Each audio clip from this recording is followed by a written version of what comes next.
Bonsoir. Merci Francis. L'espace public, c'est-à-dire que nous, on n'est pas des spécialistes. Alors, ça a été par chance.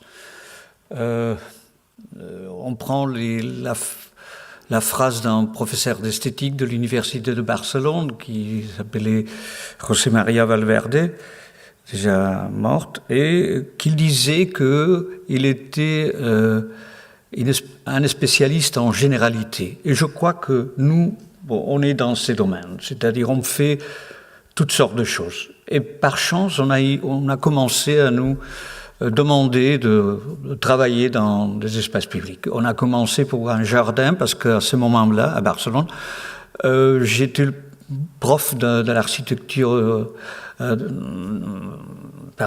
landscape architecture à l'école où Boïgas était le directeur. Je venais d'enseigner à Los Angeles avec Charles Moore et il m'a invité à participer à un cours, c'était la première fois. Et dans l'école d'architecture à Barcelone, il n'y avait pas de cours. Maintenant, il y a des gens, un master, il y a toutes sortes de choses. Mais j'ai enseigné pendant 22 ans en essayant de savoir ce que c'était le monde des landscapes, des jardins, des espaces publics. Et j'ai encore beaucoup de questions à me poser parce que je ne sais pas exactement ce que ça veut dire, parce que nous, on ne connaît pas les frontières entre l'urbanisme, l'architecture, le paysage, le design, les intérieurs, les meubles, les expositions, parce que toutes ces choses, on les a, disons, touchées et on a essayé de survivre n'importe dans quel territoire. Alors, ce monde des espaces publics, disons, a eu la coïncidence d'une importance publique. Et comme ça, on a été plus en plus de participer dans des concours ou des commissions. Et alors, ça, c'est certains des travaux qu'on a fait que je veux vous présenter aujourd'hui.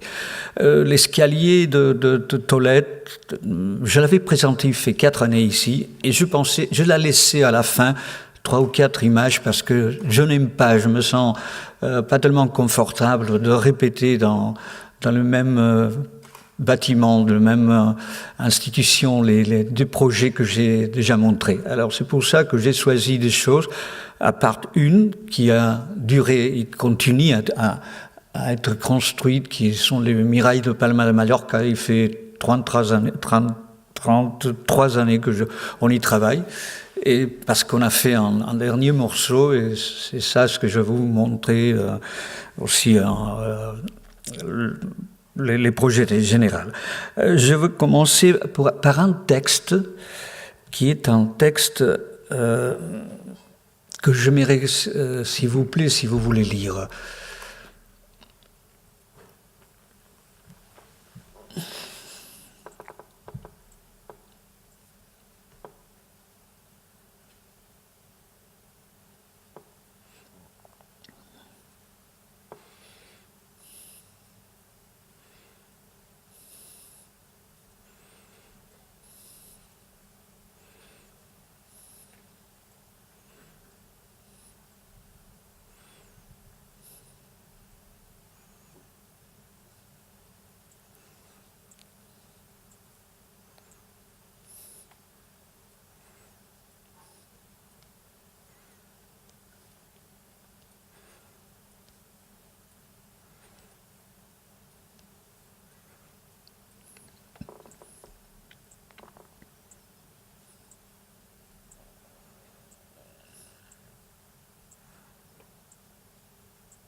Vous avez fini? D'accord. Belmonte est un toréador qui a été très important en Espagne. Et disons qu'au niveau d'un artiste, et c'est pourquoi il a été un bon ami des artistes comme Picasso, comme Dali, comme Lorca, comme Buñuel. Et peut-être vous avez vu le film de Midnight in Paris de Woody Allen. Et il était là, il était ici à Paris en même temps que tous ces artistes. Et ces textes, pour moi, c'est une chose qui accompagne une idée que je trouve très importante. La rue, c'est le plus important, le plus significatif des espaces publics. Il y a l'architecture qui fait la définition, il y a et l'activité. Une activité qui passe pour être une concorde ou le conflit. Il y a, tout se passe dans cet espace. Et il n'y a que voir ce qui se passe ces jours à Paris. D'un côté, la Seine elle-même, ça produit un conflit absolument terrible pour l'activité et pour la ville. Et l'autre, les grèves, les manifestations comme réponse à la nouvelle loi du travail. C'est-à-dire que c'est un endroit, toujours la rue, où on est obligé à convivre, et en même temps c'est la machine, ou disons l'espace où la citoyenneté se construit. C'est pas un espace facile, disons, à redéfinir maintenant, parce que presque toutes les villes sont faites, et surtout les centres qui sont plus denses, qui sont les plus significatifs, tandis que les faubourgs ou les banlieues, et la banlieue, où il y a des espaces un peu plus différents de ce que c'était la tradition des villes anciennes. Ça, c'est la rue Feria à Séville, que ça existe encore. Vous voyez une photo ancienne avec une procession de Pâques ou de Semana Santa, et encore une photo assez récente de la ville. C'est là où Belmonte est né. Je vous montre un tout petit jardin à Formentera, l'île à côté d'Ibiza. C'est pas monumental, comme avant a été dit, mais surtout c'est une espèce de monde très modeste. C'était le centre, ça c'est l'ancienne église avec la maison du prêtre qui elle est placée sur la toiture pour se défendre. L'ancienne mairie, la nouvelle est ici, et les maisons qui circondent cette monde, disons, basique. Il y a l'ancienne cimetière, à côté il y avait la Guardia Civile, l'école, tout ça continue à vivre, à rester, mais l'île a changé beaucoup, elle est très riche, il y a beaucoup de touristes, et nous, le maire nous a demandé de travailler, ça c'est la place de la nouvelle place, de travailler ici derrière où il y avait un ancien cinéma. À la fin, c'est devenu un parking, et nous a demandé de l'organiser de nouveau pour l'utiliser comme un espace secondaire de la place principale. C'est ce qu'on a fait. Si vous voyez, ça c'est la caserne de la Guardia Civile, l'école est ici, l'église, la nouvelle place de la mairie est ici, et ça c'est le cimetière, et il y avait des morceaux de terrain ancien agricole, et on a organisé avec des murs, des espaces plus ou moins plus géométriques, et on a planté des figuiers. Ce sont les arbres que accompagnent le paysage à Formentera. Ils sont soutenus par une grande quantité de pièces de bois pour protéger les animaux, aussi éviter que les animaux mangent les fruits et produire de l'ombre.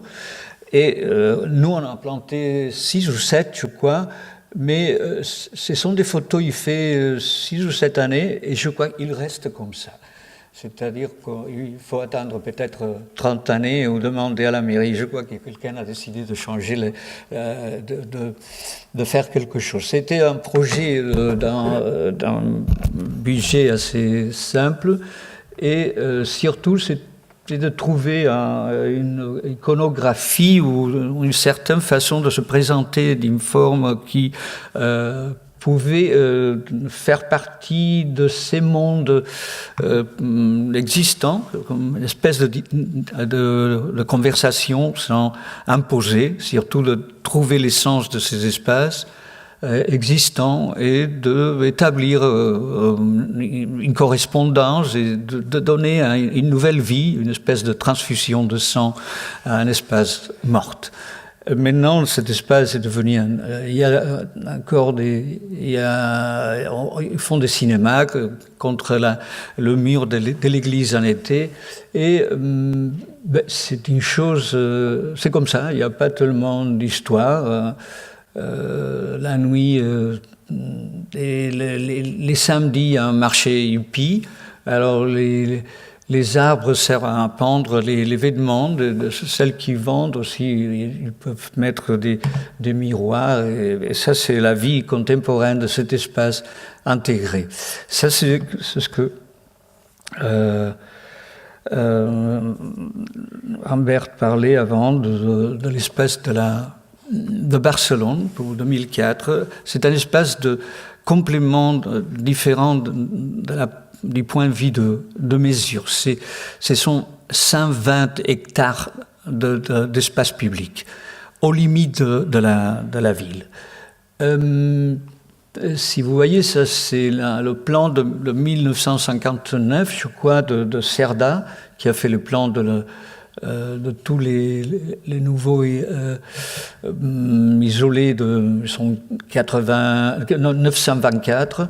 Et ici, il y avait un train qui passait jusqu'à le moment de l'arrivée des Jeux Olympiques. Les trains ont été changés de direction et on a laissé cet fantastique espace de 4,5 km de plage, le grand parc de la ville. Mais ici, Cerda avait pensé avec des grands parcs, la ville a installé la toilette, c'est-à-dire les depurateurs, l'incinérateur, il y a une centrale thermique, de l'autre côté du fleuve, il y a une autre centrale. C'est-à-dire c'est un espace résiduel complètement, et à la fin, la ville a décidé pour un acte culturel et pour aider à transformer la ville. Le Forum 2004, ça n'a pas été un moment très brillant, au contraire de ce qui s'est passé avec la ville, les Olympiades, ici à la ville olympique, et cette périphérique de 50 km qui entoure toute la ville. Et on a commencé à changer ici. Nous, on a gagné le concours de cet espace public. Il y avait 40 concours, des projets pour faire. Alors, il y a eu 40 différents architectes à travailler. Pas tous, finalement, on a eu la possibilité d'y travailler. Ici a commencé, parce que par exemple la diagonale, c'est le point, le passage vers la mer, jamais avait été pensé comme un final. Ça c'est la Grande Via, et ça c'est la méridienne, le parallèle, comme vous pouvez imaginer. Ça c'est le nord-sud et ça c'est l'est-ouest, se trouve ici. Et la diagonale a été ouverte il fait 20 années, alors, tandis qu'elle a été projetée presque 150 années avant. Et tout ça c'est 1995, et encore tout est déjà ouvert, et il fallait finir pour dire comment les grandes artères de la ville arrivent à la mer. Ils ont inventé une source. Ici, ça c'est un projet de Heinz, cette entrepreneur américaine, avec un parc d'Henri Miralles. Ici, il y a 2 bâtiments très beaux de Clotet. Et tout ça, c'est le territoire de ces forums. Avec une nouvelle marina, il y a les depurateurs, c'est ici. Nous, on a gagné le concours pour travailler dans tout cet espace. Et surtout, on a été une espèce de mayonnaise qui a été capable, ou devait être capable de mettre ensemble 14 ou 13 projets différents. Il y avait qui était ici, ça même chose. Il y avait un projet ici, un autre ici, un autre ici. Il y avait Herzog et de Meuron qui faisait ce bâtiment. Il y en avait d'autres ici. Alors, c'est-à-dire, nous, on était au milieu. Et on a construit cet espace c'est une place très grand qui avait le problème qui n'était pas un espace urbain du point de vue rue ou place entourée d'architecture. L'architecture qui accompagne la rue, c'est peut-être l'élément plus important, tandis que ça, c'est un espace où on est isolé. La ville est loin, disons que de ces points jusqu'ici, à 800 mètres, et on devait couvrir partie des activités de la nouvelle de Puraterre. Je ne sais pas si c'est la parole exacte, mais comment on dit? Mais c'est-à-dire, d'accord. Alors, on a construit cette espèce de main. La diagonale ne pouvait pas arriver. Il y a une erreur urbanistique. Ce cercle devait être ici. Et à la fin, il n'y a qu'un amphithéâtre très grand, géant, ici. Et sous ses doigts, il y a des bâtiments qui appartiennent à l'usine. Entre les doigts, il y a des escaliers, des rampes qui descendent vers la marina. Et on nous a demandé de construire 10 000 mètres carrés de cellules photovoltaïques, des panneaux photovoltaïques pour, disons, un peu balancer les contrastes entre la nouvelle énergie et les anciennes usines à côté. Le plus important de ces projets, c'est pas seulement la surface, c'est ce qui se passe, et comme tout projet d'espace public, c'est ce qui passe au-dessus, en sous-sol, c'est presque plus important. C'était une idée de ce qu'on voulait, parce qu'il y avait des éléments qui sortaient de l'usine, il y avait les cheminées, il y avait des escaliers de secours, il y avait et ça c'était le palio, le grand pergola qu'on imaginait en principe comme ça. Et à la fin, on a travaillé beaucoup avec quelle était la façon de s'y approcher. On devait faire de construire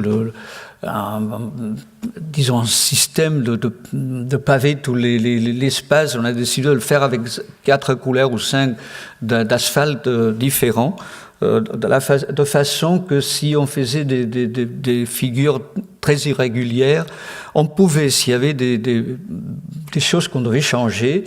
C'est ici, on ne trouvait pas l'orange, et on mettait une tache de noir. Ça commençait à devenir un peu plus, disons, plus active et attractive. Beaucoup de projets pour décider quelle était la forme de cet élément. Ça a été à travers un grand ami qui nous a dit, il faisait 3 mois qu'on cherchait comment mettre cet élément. Ça c'est 40 000 mètres carrés, et ça c'est 60 000. Non, pardon, 4 000 et 6 000. Et finalement, cet ami nous a dit, c'était Clotet, il nous a dit, écoutez, pourquoi vous ne mettez pas cette table qui doit être à 35 degrés pour prendre le soleil le plus fort? Et il nous a dit, écoutez, mettez-la sur un des doigts et ça va être le grand palio final de la diagonale. Et ça a été comme ça. Ici, vous voyez que l'asphalte passe sous, on s'est mis d'accord avec tout le monde, avec Herzog, c'est noir sous son bâtiment, et le reste, aussi, on nous a demandé un peu de verre. On nous demandait des choses, alors c'est un espace qui accepte beaucoup de choses, surtout l'activité qu'il y a maintenant. Il y a toutes sortes de choses. Maintenant, il y avait la Printemps Sound qui a accueilli pendant le week-end 200 000 personnes avec 14 scénarios de musique. et il y a la foire d'avril avec des chevaux, et de temps en temps, il est vide. C'est comme entrer dans une cathédrale quand il n'y a personne, ou entrer dans la cathédrale quand il y a une cérémonie extraordinaire avec une foule. Ça, c'est le sous-sol, c'est-à-dire il y a beaucoup de problèmes à résoudre. Comment accéder à entrer dans les bâtiments de Herzog, ou c'est ce qui se passe sous la place, où il y a des parkings, des temps de pluie pour recevoir. Ben, c'est un peu compliqué du point, mais très intéressant de travailler, dialoguer avec cette quantité de problèmes et avec beaucoup de techniciens, des ingénieurs, des architectes. Et surtout parce que tout a été fait très rapidement. Alors, ça a été un projet dirigé surtout pour cet architecte que maintenant il a enseigné à Mendrisio, qui s'appelle Acevillo, et que surtout il a vraiment organisé cette complexité d'une façon capable à la fin d'apparaître comme un projet final. Ça, c'est la diagonale. Et ça, on ne le voit pas tellement bien. Mais ça, c'est l'atmosphère, l'ambiance de ces usines. Ça, c'est 150 mètres de l'autre côté de la rivière.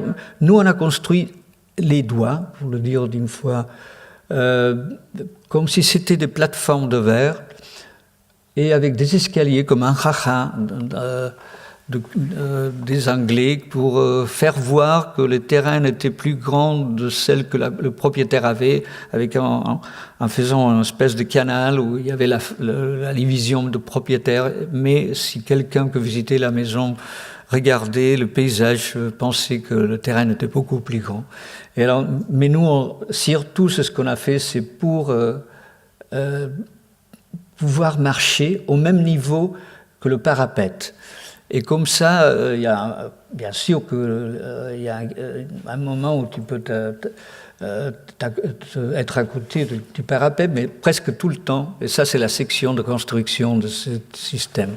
C'est un monde qui appartient plutôt au monde des portes, des portes de la marine, parce que ce sont des choses très solides, très dures, et qui doivent résister beaucoup à n'importe quelle activité.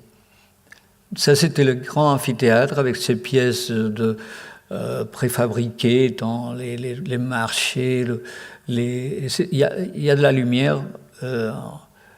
En bas, ça, c'est le détail. On a fait une cheminée de 20 mètres avec toute l'information. Normalement, on ne trouve jamais le nord, l'est, l'ouest, les points cardinaux dans les villes.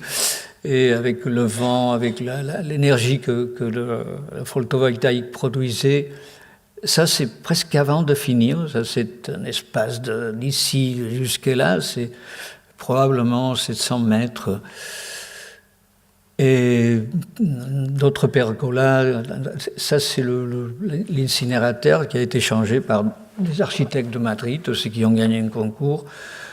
Et ça, c'est l'espace de 6000 mètres carrés de photovoltaïque, seulement dirigé vers le sud. Ici, ça c'est 10 mètres, c'est-à-dire c'est un espace de n'importe quelle chose.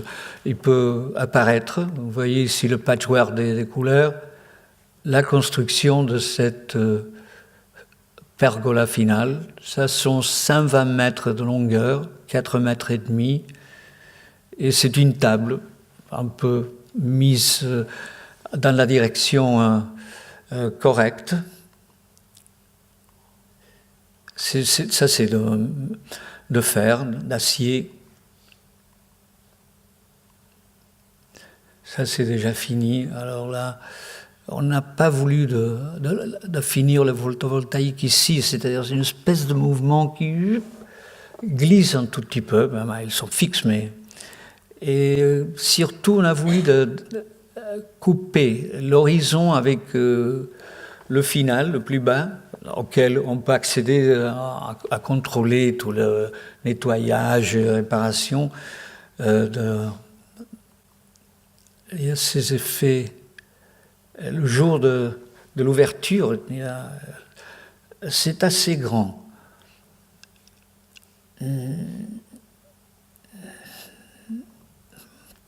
Et on voit la ville en fond avec la montagne du Tibidabo. C'est une ville très facile à reconnaître. Il y a la montagne, il y a la mer, il y a des fleuves.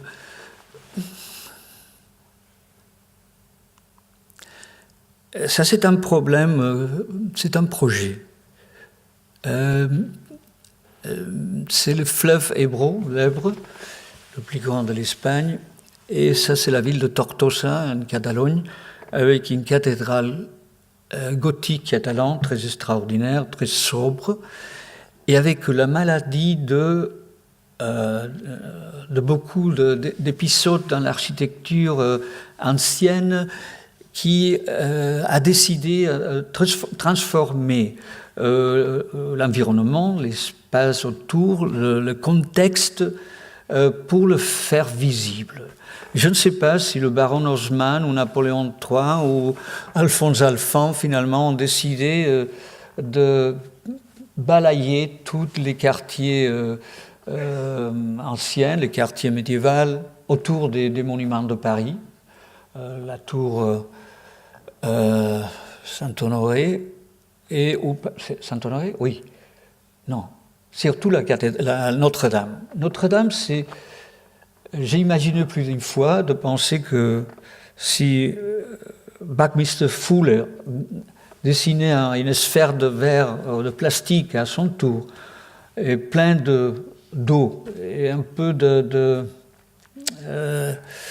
neige artificielle, ça pourrait devenir un des bibellotes typiques dans le monde, parce que Notre-Dame a perdu sa position, sa mémoire de quel était son rôle dans la ville de Paris.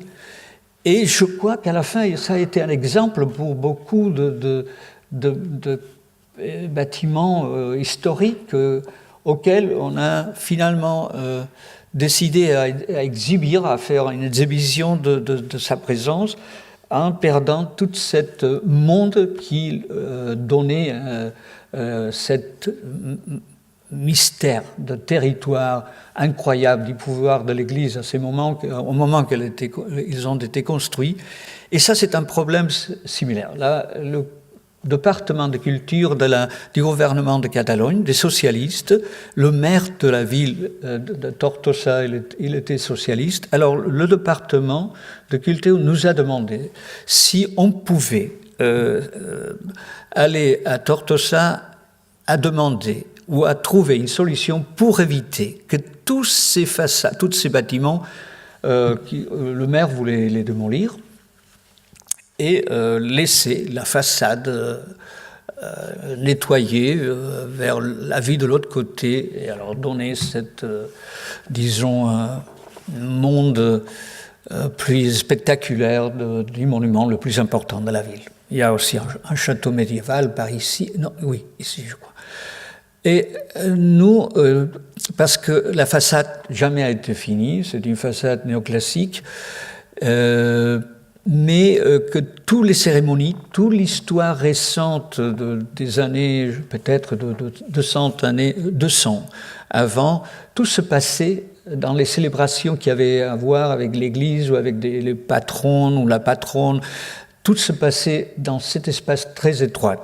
Et aussi, disons que les colonnes, pas les colonnes, les pilastres néoclassiques sont très profondes, très volumineuses, parce que dans une rue assez étroite, sont des éléments qui permettent de revoir la façade quand on passe parallèle au monument. Et ça, c'était vraiment les restes d'un monde qui avait peut-être pas exactement comme ça, mais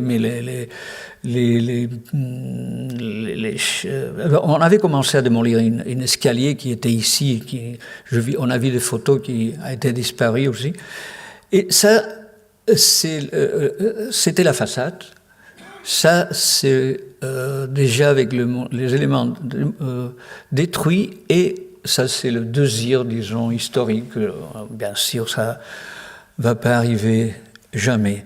Mais on a commencé à travailler avec la possibilité de parler avec les architectes locaux, de dire écoutez, on a fait, je ne sais pas, peut-être 30 ou 40 projets différents, de trouver une manière de ne pas laisser complètement exposer, et une derrière l'autre, toujours, on retournait à penser que le bâtiment, les maisons pauvres, disons, d'une architecture pas importante, pas intéressante, devaient se maintenir. On avait essayé, en parlant de San Ignazio à Rome, en changeant un tout petit peu l'espace devant l'église, en trouvant un dialogue avec rien de tout ça a passé, le maire a insisté, et finalement on a décidé d'accepter la démolition.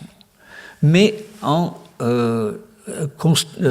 proposant une espèce de masque qui pouvait qui permettait d'avoir un espace devant l'église, parce que ça c'était le désir de la ville, mais pas de la ville, je dirais que des techniciens, des architectes et du maire, mais en même temps de protéger avec une masque qui pouvait être n'importe quoi. On a commencé avec les anciennes façades, et en disant mais ça c'était un peu ridicule, et surtout ça devenait une chose très incommode, et finalement on a fini pour proposer, c'était une place qui descendait vers la promenade sur les fleuves, et on a fini par on pouvait continuer. Finalement la discussion de cet espace c'est un espace, disons, plus contemporain, du point de vue d'espace, d'avoir plus de place pour les personnes, mais en même temps, on perdait toute l'âme de cette histoire qu'il faut de temps en temps protéger. Et je crois que ça a été finalement le résultat d'un concours. Et ça, c'est le projet qui a gagné. Nous, on est partis, jamais participé au concours. Ça, c'est à Séville, un projet au centre de la vieille ville. Ça, c'est l'île de la Cartuja, où il y a eu en 1992 l'expo, en même temps que l'Espagne a été très gâtée, l'expo de Séville et les Olympiades à Barcelone. Et ça, c'est l'espace, c'est l'Alameda d'Hercules. Alameda vient d'Alamus, c'est les arbres. C'est un territoire d'inondation du fleuve Guadalquivir. Ça, c'est la place de Toro avec le sable doré. Il s'appelle... comment je l'appelle comment La Maestranza, c'est le nom de la place, non, mais le sable, c'est igual. Ça, c'est disons, toute la vieille ville, la rue Feria, c'est ça. Ici, c'est la Macarena. Et ça, c'est un espace de 35 000 mètres carrés. Et ça a été une commission directe à travers le programme de la ville, mais ça a commencé il fait longtemps, c'est-à-dire 2008 a été la dernière année, on a fini le travaux, mais ça a duré, je crois, peut-être 9 années. C'est un espace d'activité incroyable dans toute l'histoire, ça a commencé en 1725 ou 50, je ne me rappelle plus. Et il y avait l'activité de prostitution, de flamenco. Il y avait tous les señoritos qui allaient là pour pouvoir danser. En même temps, il y avait les relations avec les ballerines. Il y a tout un monde très, très important.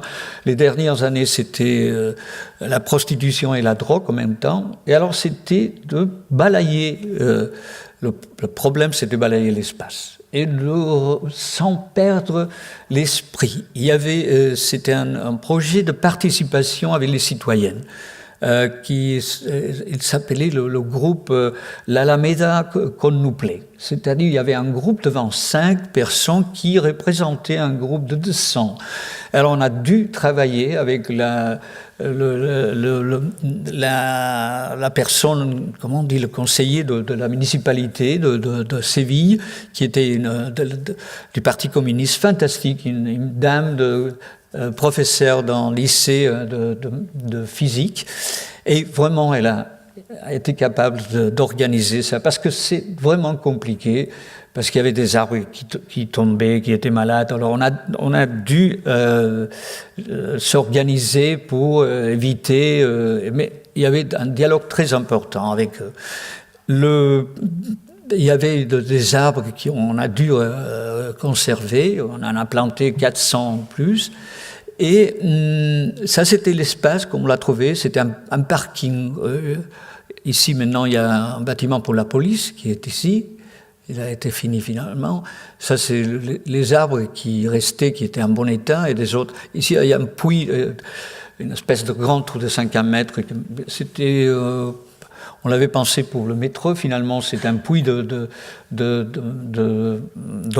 où l'eau vient accumuler pour éviter des inondations. Alors, l'Albero, ça, c'est le couleur, c'est doré, vraiment. Et les gens ne voulaient pas perdre cette... disons, monde ancien qui avait presque, pour beaucoup d'espaces publics à Séville, a été le matériel qui a accompagné ces espaces. Mais c'est un vrai problème.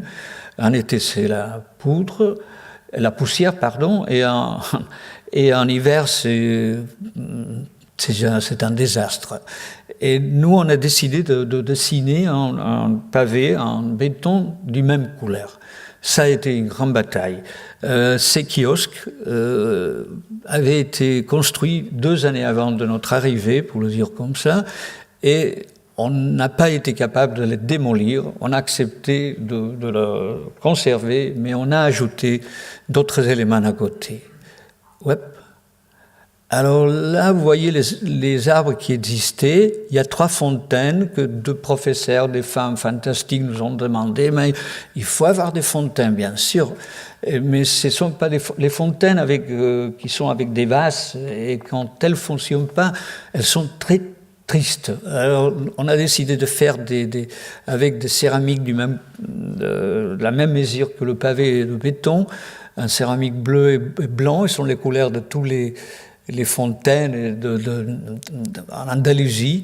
Et ça s'appelle Alameda d'Hercules parce qu'il y a 2 colonnes romaines avec des statues installées en 1740, je ne sais pas quoi, 1574. Et il y en a d'autres qui sont plantées plus tard, au XVIIIe siècle. Les kiosques anciens sont ici. Et on a dessiné d'autres kiosques pour fleurs, pour des journaux, je sais pas, sont avec des activités variées, mais jamais ils ont une façade derrière, ils sont toujours avec des points, et comme ça on évite une façade marginale. Et il y a des pergolas, il y a tout à la fin a été peint. Disons pas peint, mais en même 10 couleurs jaune, comme l'Albero. Il ressemble un peu à cette maladie du foie, il s'appelle hépatite. Alors tout l'espace, on a changé, avec les pavés, on a pu changer les niveaux. Avant, les niveaux arrivaient jusqu'ici. Alors on a fait beaucoup de choses petites, mais l'espace maintenant est devenu un espace très actif.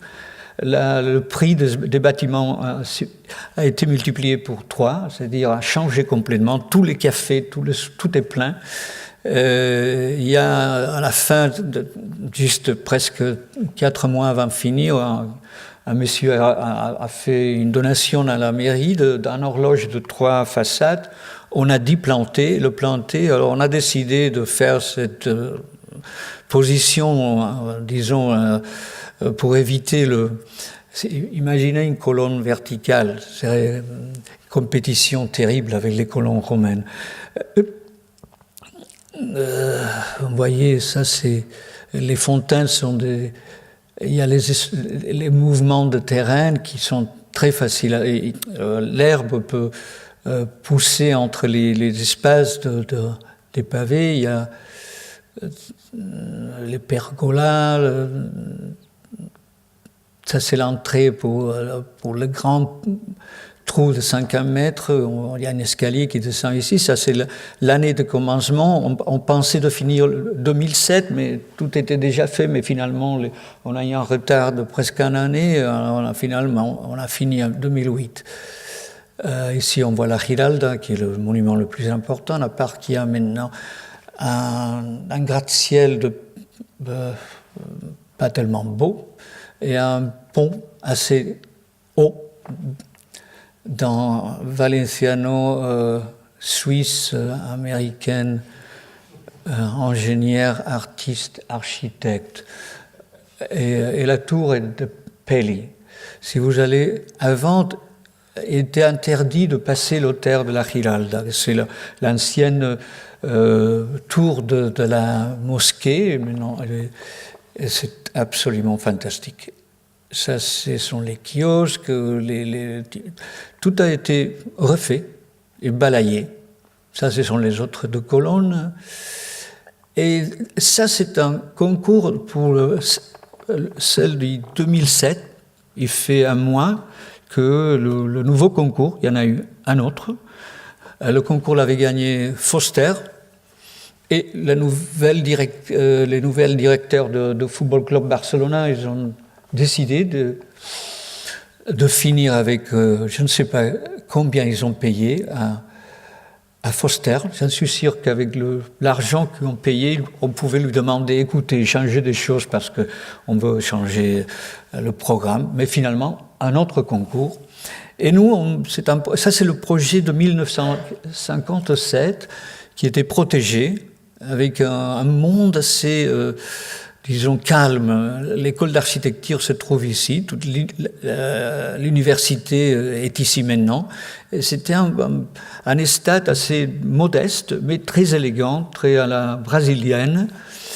Mais non, c'est ça, c'est une espèce de bête dans un quartier qui a changé beaucoup. Ça, c'est l'espace de Palau Blaugrana, c'est l'espace pour les autres sports. Mais voyez que ça, c'est les gradins de l'ancienne, tout ça a été aidé. Et on voulait couvrir, comme tous les stades, tous les stades sont comme des pots couvertes. Il manque seulement la fumée et un peu de chaleur en bas pour le faire ébouillir.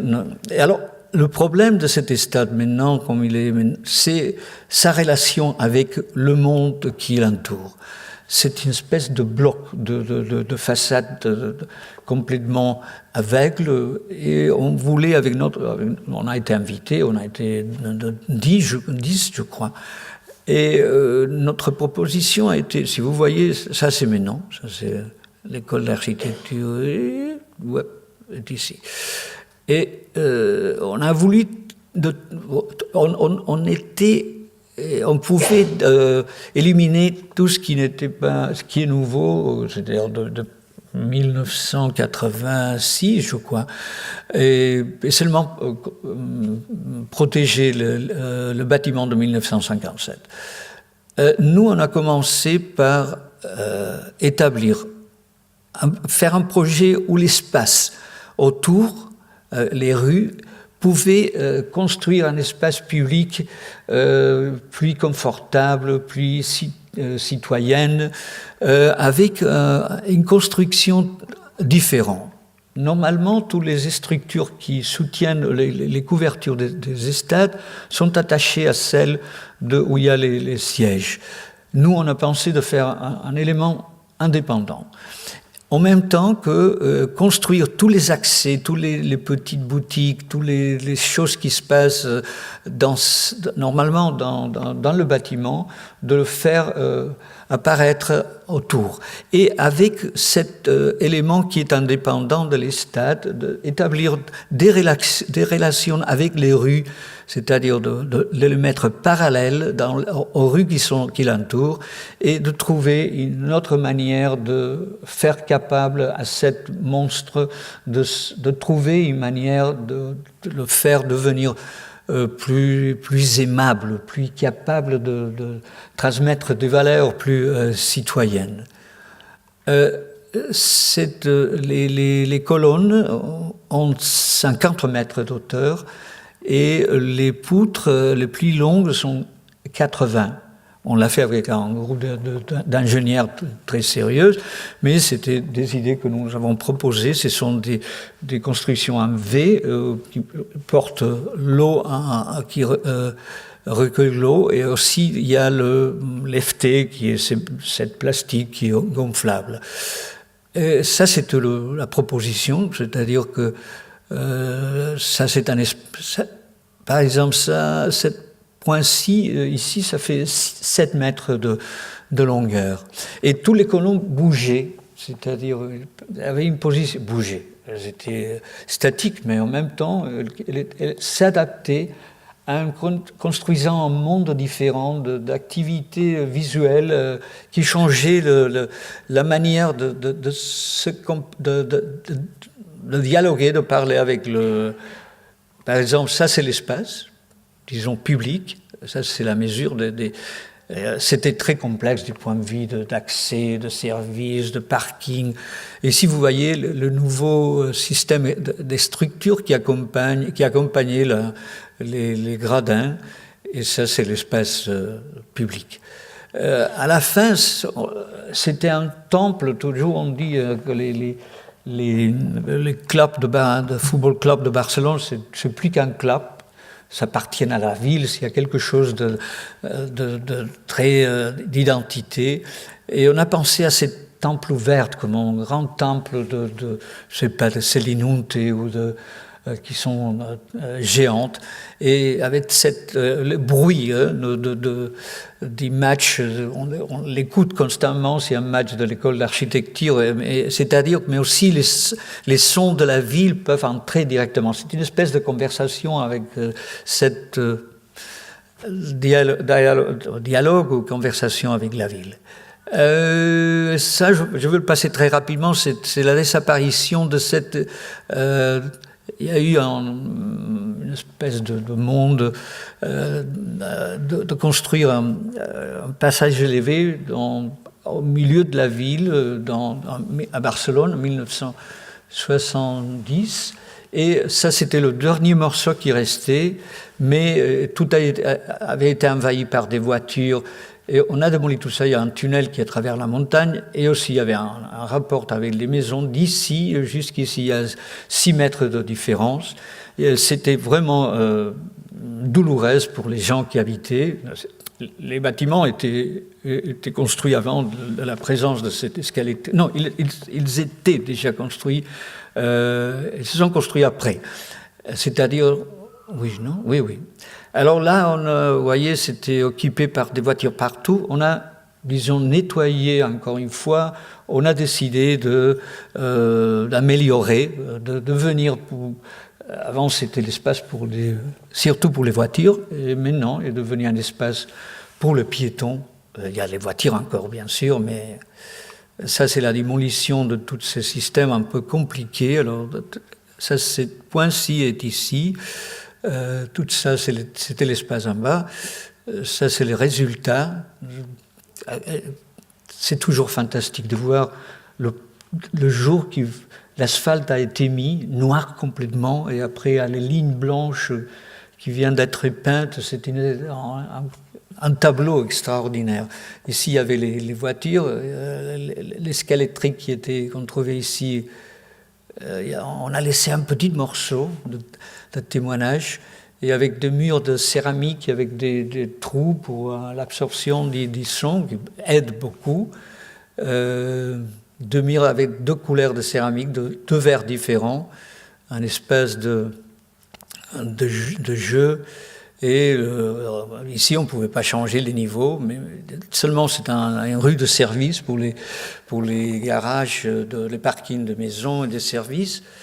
Et il y a un ascenseur, des escaliers mécaniques, des escalators qui traversent la rue. Avant, c'était comme ça avec un tunnel, et maintenant, c'est comme ça. Ça, ce sont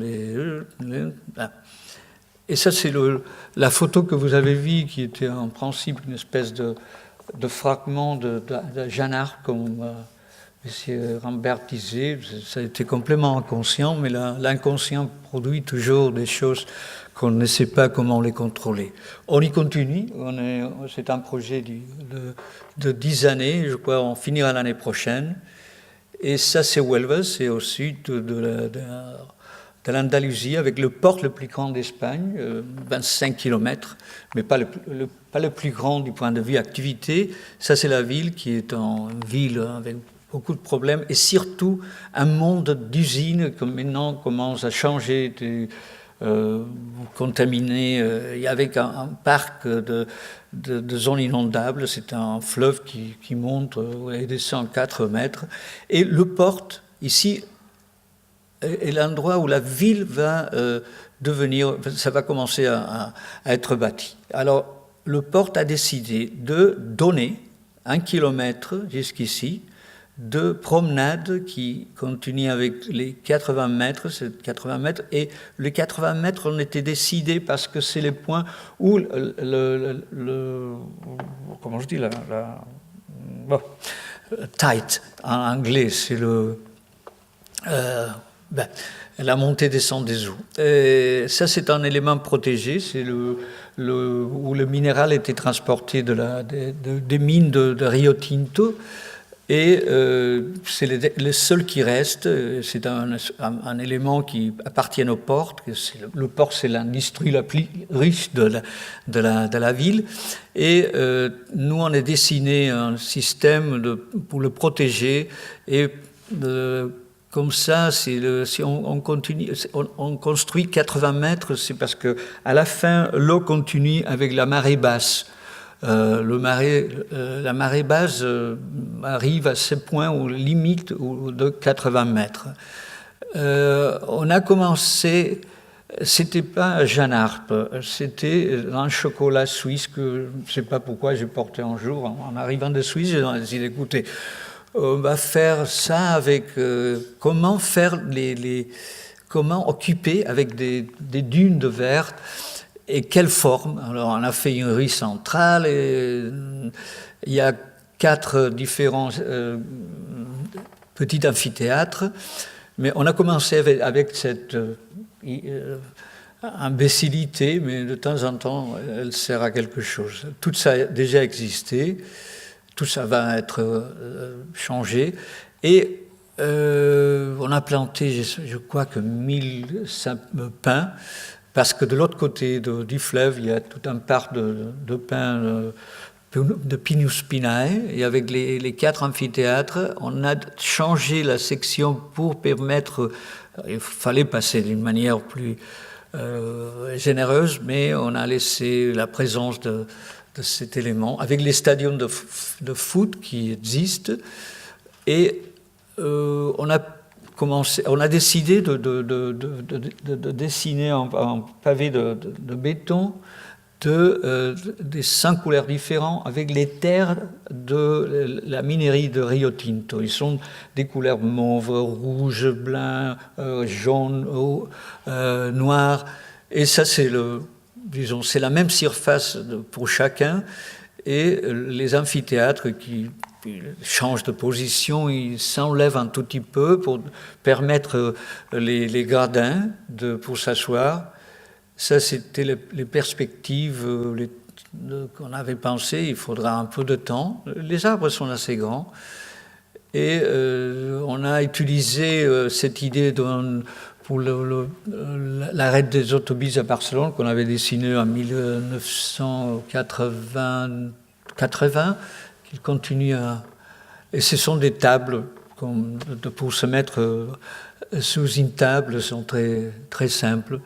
Et alors, vous voyez en construction la ville, l'activité, il y a les salines ici, et tout ce monde un peu difficile et que, disons que ces cadeaux du port à la ville, à la fin, c'est une espèce de balancer la contamination qui a commencé à changer beaucoup, mais aussi à donner cette façade d'une ville qu'on a proposé des changements, ça a été impossible avec les personnes qui ont acheté le terrain, mais au moins la façade deviendra, disons,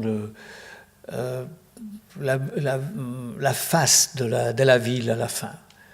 Ça, c'était en construction. Il y a des petites kiosques, des bars, et avec les toilettes. On a décidé de laisser, on a donné une idée aux travailleurs qui mettaient, à les personnes qui travaillaient là. On a répété un élément qui appartient et toujours est coupé parallèle les pergolas, les pergolas qui couvrent une partie des amphithéâtres. Les arbres sont assez grands, et ça c'est en construction encore.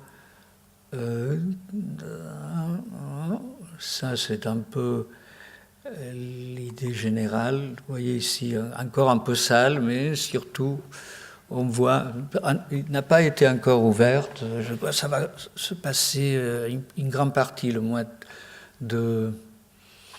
Je ne sais pas, peut-être ce sont des formes qui sont très communes, je dirais, dans le monde de la figuration contemporaine depuis les années 20.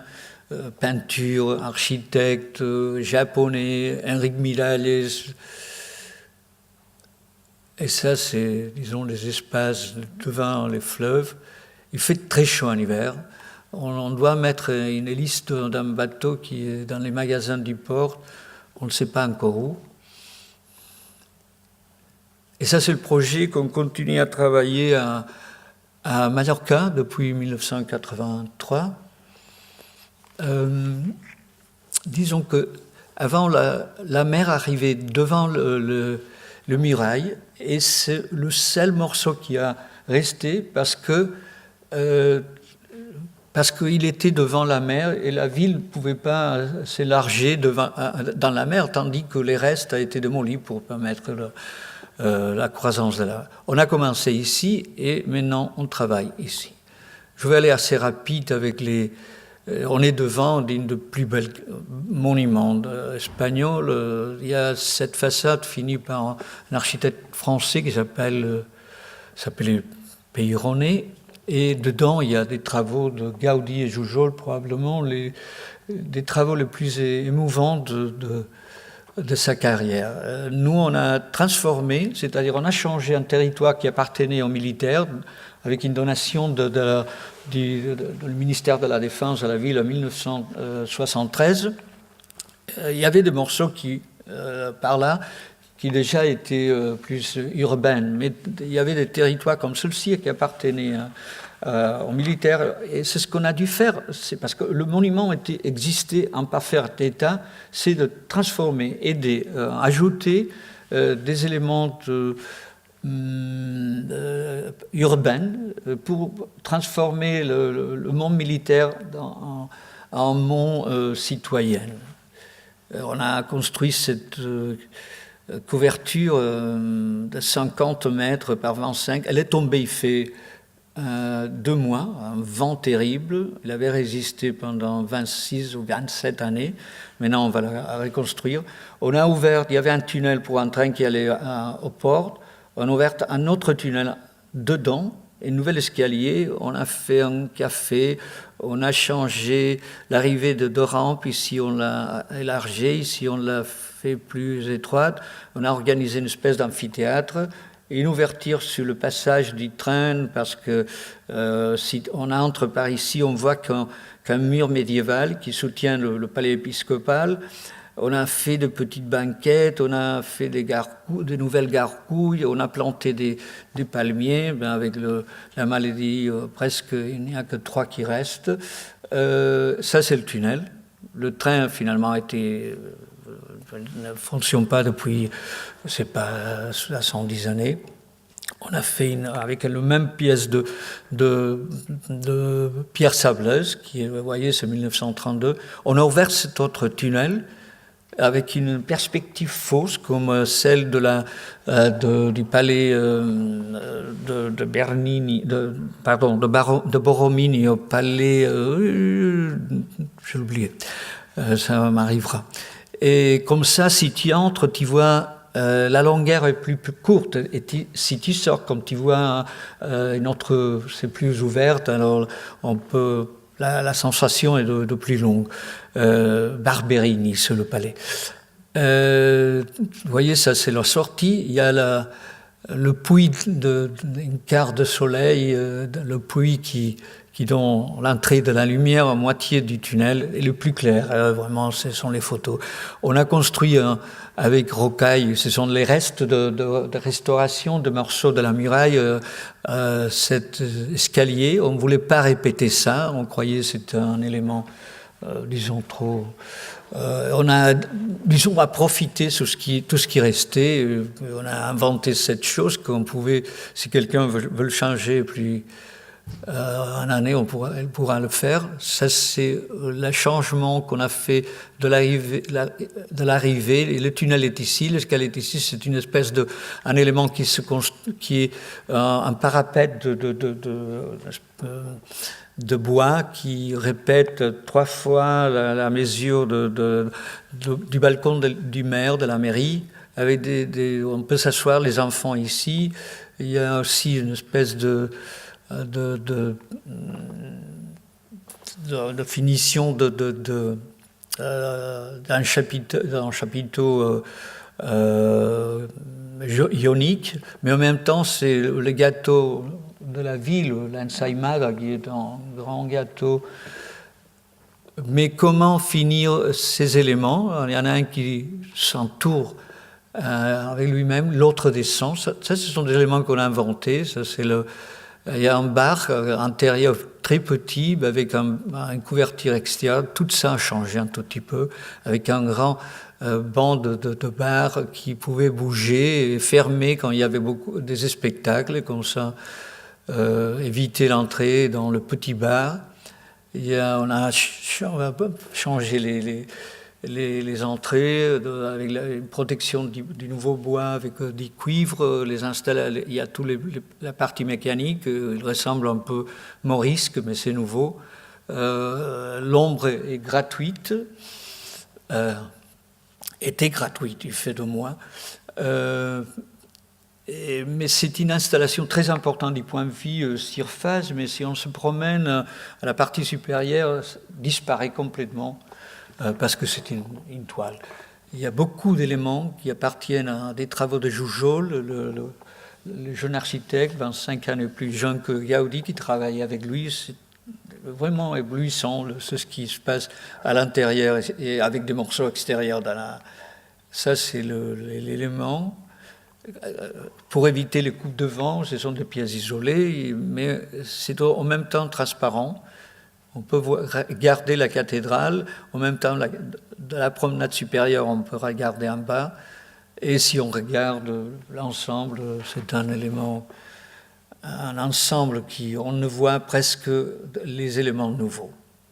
Il y a des éléments pour arrêter les voitures, il y a un hommage aux militaires, de l'autre côté, il y a une bérette d'évêque. Il y a des bancs publics dans un autre bastion, plus loin, pas tellement confortable. Et ici, on avait fini, il fait 5 années, et juste devant, il y avait encore des maisons occupées par des militaires. On a finalement démoli ces maisons, ces bâtiments. C'était ça, avec 9 niveaux, tout ça a été démoli. Sur le dernier bastion, tout a disparu. Et ici, on a travaillé ces dernières années. Et ça, c'est le résultat. Il y a un des ponts la muraille était plus haut ici. Il y avait la porte et comment on dit, le fossé, continuer par là, mais il ne reste que ces morceaux. Mais on voulait travailler sur le pont et trouver une manière de le faire capable de le faire participer à la ville. On a construit tout ça, parce que c'est un niveau supérieur de 4 mètres. Il manque ces bâtiments. Maintenant, on construit tout cet escalier et tout cet espace. Il manque ça.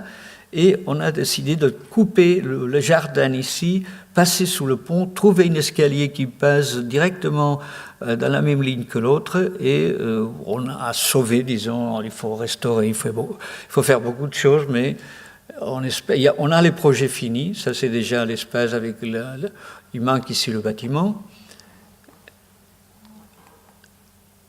Et tout ça, on l'a ouvert il fait des années, on a disons, installer ces nouvelles lumières avec une grande bataille avec la commission du patrimoine. Je ne sais pas si vous savez ce que c'est, mais ce sont des choses, c'est comme l'Inquisition. Alors il fallait des rampes, des escaliers, et il y avait un endroit pour planter de nouveaux arbres. Tous les coins où il y a les angles, il y a toujours une pierre sableuse mais plus solide.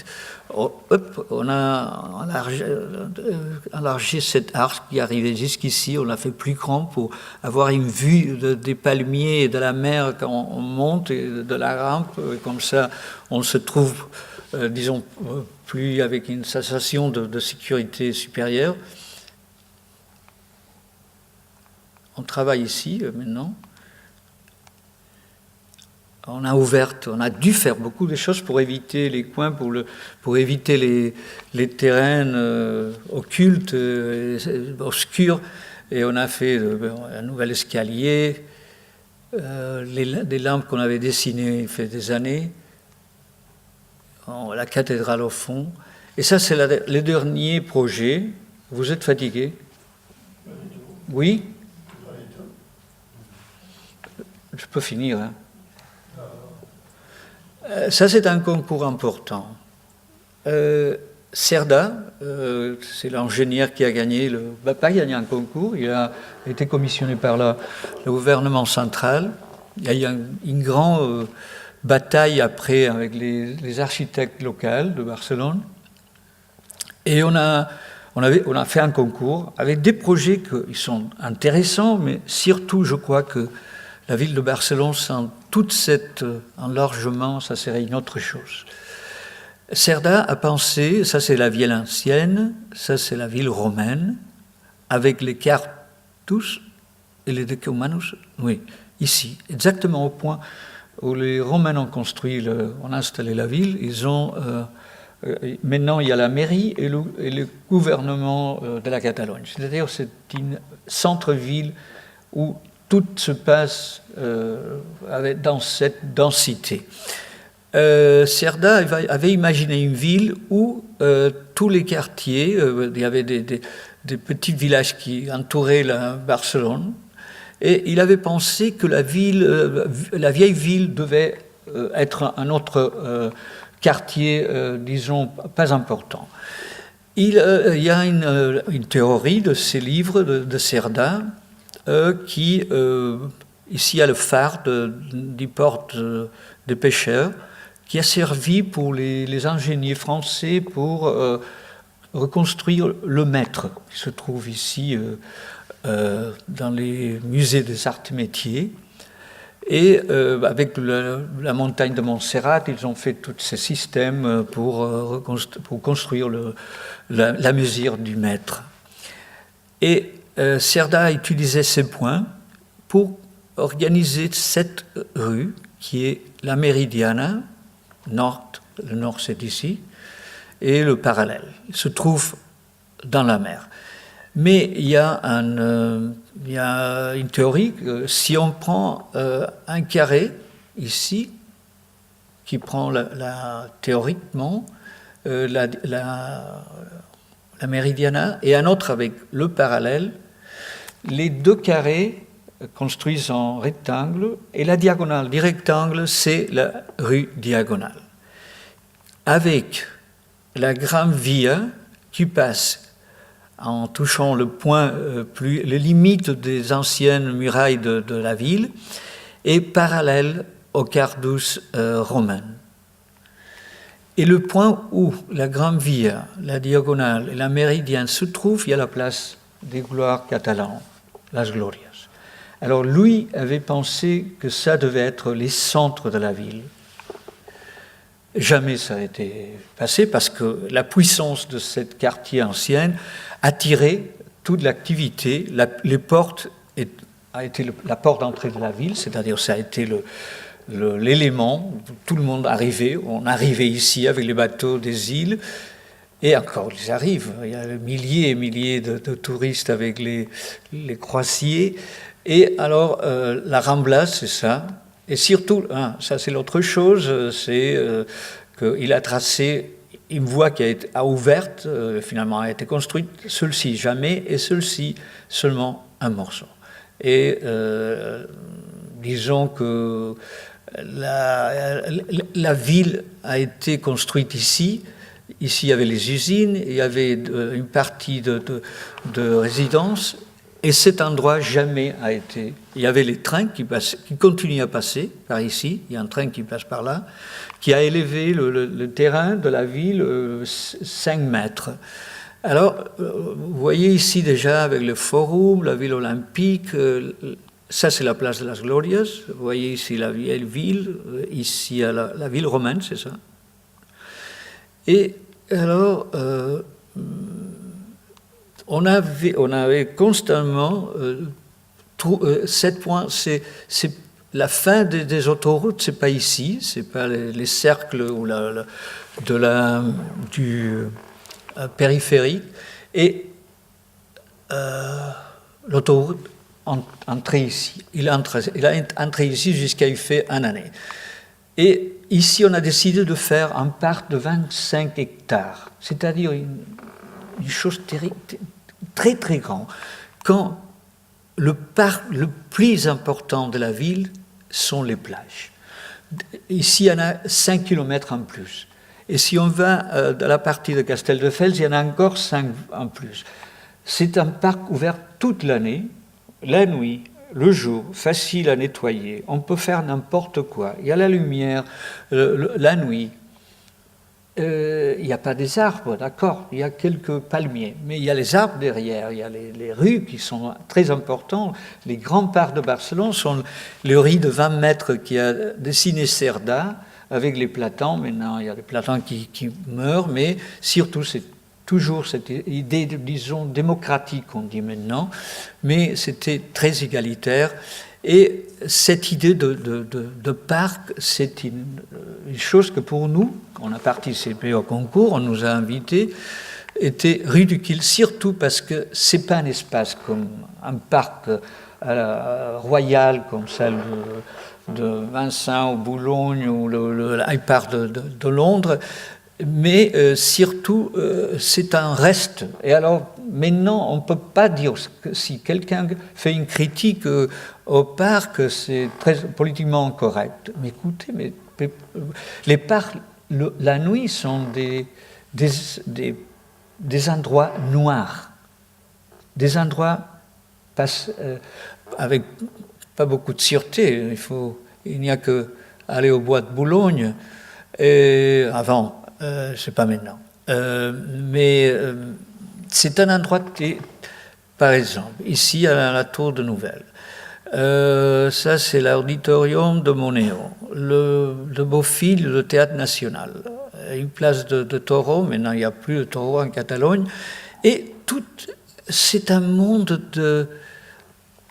perdu. Il n'y a pas de limite claire. Il n'y a rien qui tu peux considérer comme un espace où l'architecture t'accompagne. C'est pas, regardez l'espace ici du Palais Royal, c'est incroyable, les proportions, comment le verre, les colonnades, tout est à une mesure extraordinaire. Je ne veux pas dire humaine parce que je crois que c'est pas correct. Tout est humain, ça aussi. Et alors, vous voyez ici la Meridiana, la Diagonale et la Gran Via, avec cette escale électrique qui vient de... Ça, c'est un bâtiment de Boïgues, exactement placé au milieu d'une des rues de Cerda. Tout ça est en transformation très rapidement. Il se transforme très rapidement. Et nous, on a décidé, pour éviter d'être éliminé immédiatement, de construire le 25 hectares du parc. Mais en utilisant, je ne sais pas si vous vous rappelez de ça, c'est un carré tourné où c'est plus facile d'installer les entrées des 3 voies, c'est-à-dire 6 entrées. À part, il y avait les entrées pas ici parce qu'il y avait des éléments très grands, mais nous on a décidé de construire 11 tours de 100 mètres d'auteur dans cet espace, en même temps qu'on laissait passer toutes les rues de Cerda au même niveau. Il y a un tunnel qui a été commencé à se construire, mais écoutez, c'est ce qu'on a fait, c'est de permettre les passages de toute la verdure des rues, et en même temps, il y avait les trafics publics peuvent passer par ici et les privés peuvent passer par ici. Maintenant, il doit faire presque 600 mètres pour faire le tour de cet espace qui est en construction. Nous, on a décidé d'installer ces petites collines et le parc occupe avec tous les services qu'on demandait. Vous voyez, il n'y a qu'un bâtiment qui existe, qui a été construit avec la façade du plan Cerda. Ça, ce sont les nouveaux marchés aux puces, et nous, on a, c'est-à-dire un peu complexe. Ça, c'est le parc, mais c'est ce que vous voyez ici, ce sont des dunes de verre, un système de changement de train, de métro, de tram. Ce sont les éléments où appuyer les gratte-ciel. Ça, c'est le parc traditionnel, Boïgas, Nouvelle, marché aux puces, Diagonale, le Forum, encore la voie rapide. Et ça, ce sont les images comme tout le monde, c'est-à-dire normalement les images de concours se ressemblent. La fille qui a fait ça, c'est une architecte. Ça, ce sont les dunes. Et ici, il y avait les pieds des bâtiments. Ça, c'est le sous-sol avec les trains, le métro, tout très complexe. Mais ce sont des bâtiments qui s'appuient dans des points, mais ils sont vides. Il y a 40 mètres de vide où les visuels peuvent passer, et ils construisent une espèce de grande tour centrale. C'était une chose hypothétique, et surtout un désir de provocation, de dire, écoutez, la ville, sont les rues, les bâtiments, les espaces verts, s'ils sont petits, sont plus agréables, sont plus faciles à contrôler, ils appartiennent au quartier, aux voisins. Et on a fait ça c'est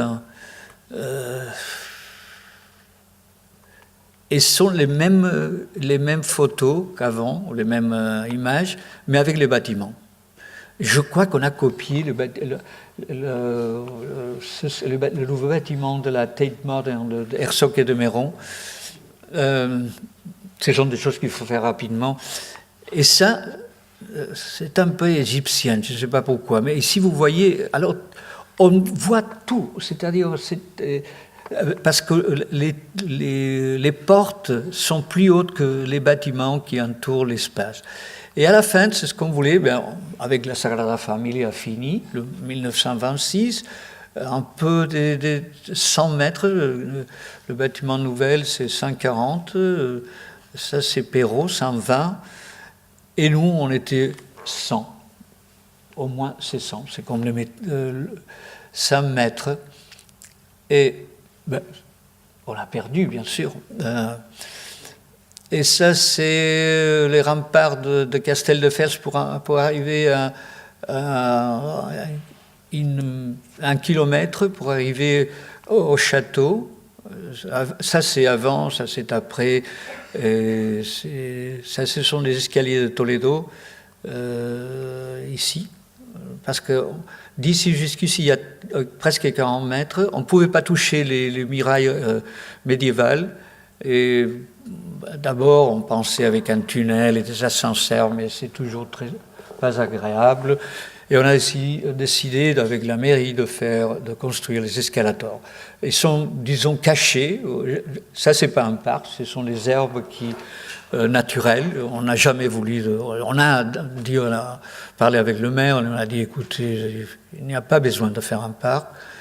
Ça, c'est la coupe, la nuit. Ça, c'est un concours qu'on a perdu.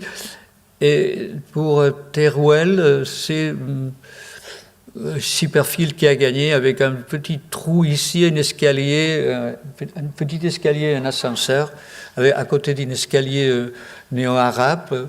Mais nous, on a fait la même chose qu'à Tolède, mais sans montagne. On a fait cette bêtise.